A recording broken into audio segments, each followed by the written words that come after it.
Good morning and welcome to Zen Fits here in Blackstone, Virginia, the center of the world, where everything fits, if you wake up. But you got to wake up to the irony. You got to wake up to the irony. Most people don't understand irony. We get ironic jokes, but we don't get ironic life. We don't get the irony of God. You know, for the Jews, God is ironic. That's why Jews make great comics. They're masters of irony. So are blacks. But us white people, fundamentalists, literal, scientific, rational minds, not so much. We don't get the joke. So anyway, the title of today's talk, if I don't get put in jail, is The Irony of Killing Jesus. So I've been watching Killing Eve for the second time, and I'll probably watch it for the third time because so full of insights. It's like a lotus flower revealing itself. And the irony is that you look at the lotus and you think, oh, it's a weed, you know. But the weed is the lotus, or the weed is the flower. But we say that this is the irony in the sense that you say, oh, that's a weed, but you really mean it's a flower. So that's ironic. So the irony points to one thing by saying the opposite. So we go for the thing it points, oh, it must be that, but it really means the opposite. And so you have to get it. You have to get it in a flash. You have to get it in a burst of laughter. That's the ironic joke. It's a spontaneous burst of laughter. If you don't get it, what does that mean? I don't get it. And then somebody tells you, well, you may laugh, but you don't have that spontaneous burst of laughter. You don't break out with laughter. You're kind of like, with your arms closed. See, you can't see irony with your arms closed, with your mind closed. The mind has to open. Let's get to killing Jesus. And why is that like killing Eve? Killing Eve, I keep getting insights into this, is spiritual irony. If you want to go that far, Zen is spiritual irony. So the killing Eve is, I hate to say religious irony, because it's not religious. And yeah, it is.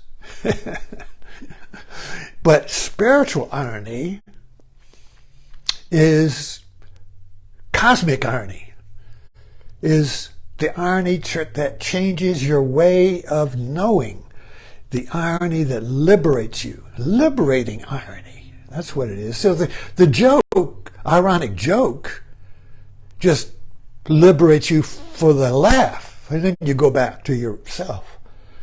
The irony of words, you see, like Mark Antony's, the most famous ironic speech is Mark Antony's speech to the Romans, where we begin by praising those who killed Jesus. They were honorable men, honorable men.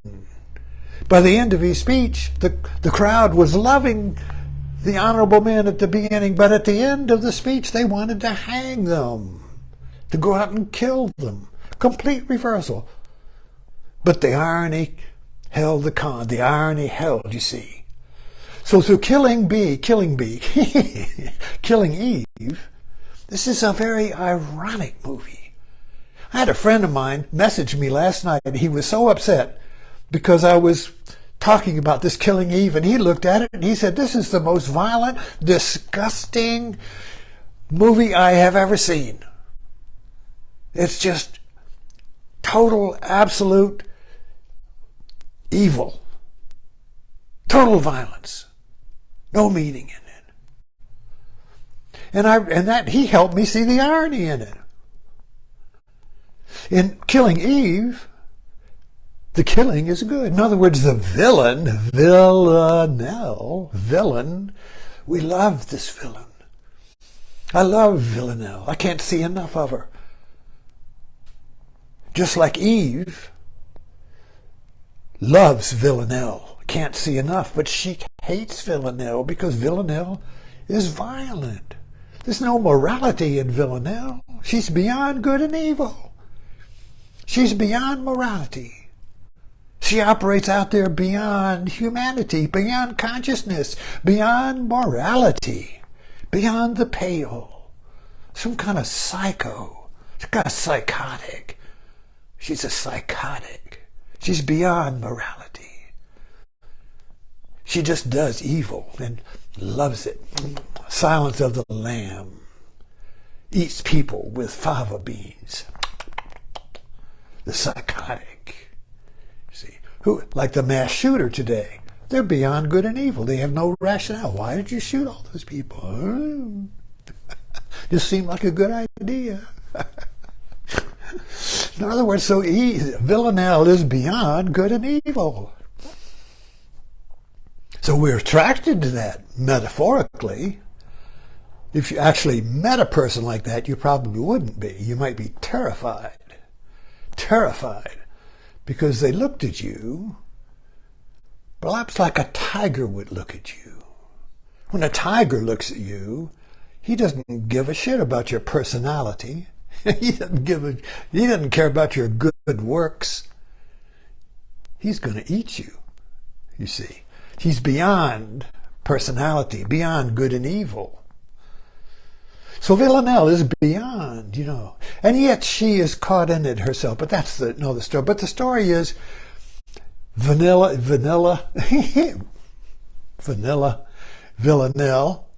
is total evil, yet totally good. We love Villanelle. Oh,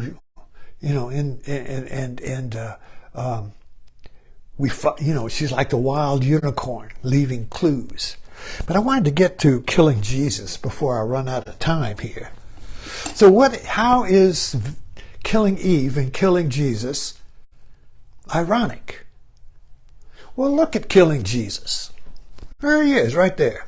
Dead, a corpse, stabbed in the side. Oh, by the way, Eve stabs Villanelle in the side. I guess she was killing Jesus, killing Villanelle. So here's killing Jesus, killing Villanelle. This is death. This is corpse. This is death, you see. But we love Jesus. And the Catholics, focus on this side of the cross. But at the same time, the other side of the cross is the resurrection, you see. Oh, Jesus is gone. Jesus is gone beyond death. So you got death. Oh, no, Jesus is dead. Oh, hallelujah, Jesus is gone. You see, death, gone. One or the other. But we separate them. Consciousness that was created mythologically when Adam and Eve bit the apple, they created consciousness. They created the discerning mind, the judging mind. They created the mind that judges good and evil. This is death. That's bad. But then on the cross, death is good, you see. Death is bad. Oh, no, you look, there's a corpse, death. Oh, no. Ah. But then, it's gone. So death was good. Good, bad. Good, bad. But we separate them. The logical death, the apple-eating mind, good apple, bad apple?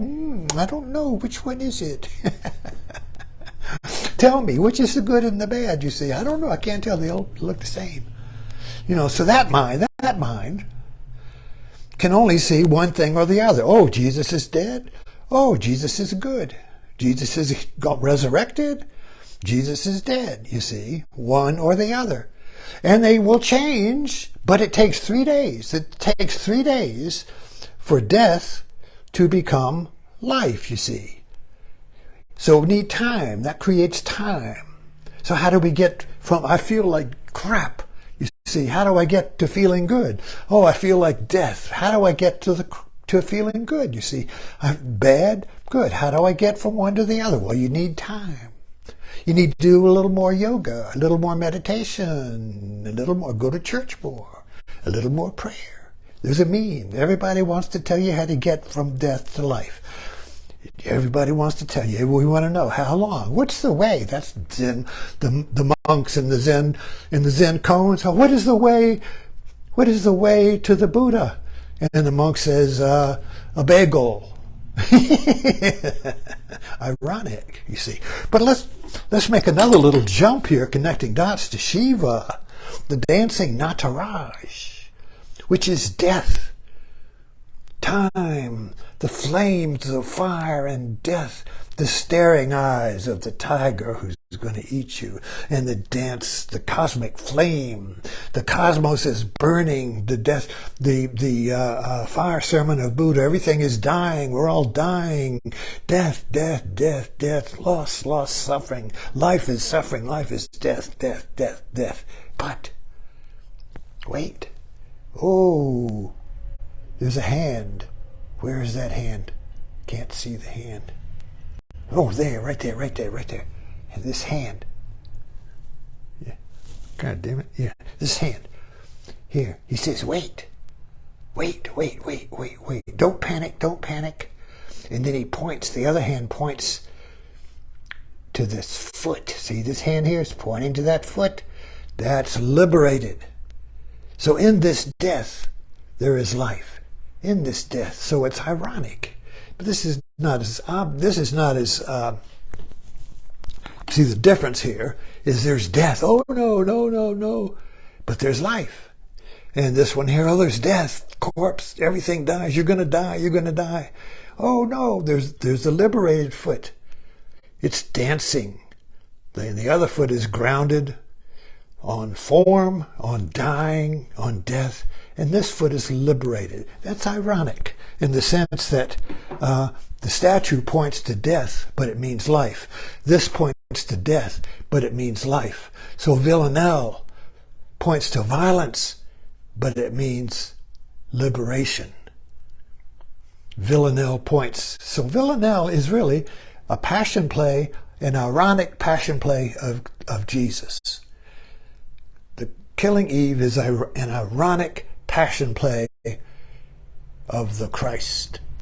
And of course the passion of Christ is the death and resurrection, the suffering and the liberation of Jesus, you see. But we all think, well, that's Jesus over there and I'm over here. I live in Blackstone. I don't see Jesus around here, you see. But if you go into the art, you see, into the metaphor, there's a transformation in irony that we can see most evidently in the joke, where the joke and the ironic joke, when it comes to its punchline, and the laughter are the same. There's no gap. The punchline of the ironic joke is the laughter. There's no gap.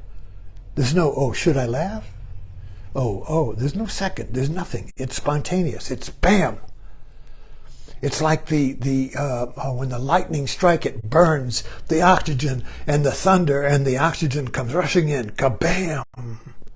That's the liberation of irony, and the liberation of the cross is the bam of seeing that death is life.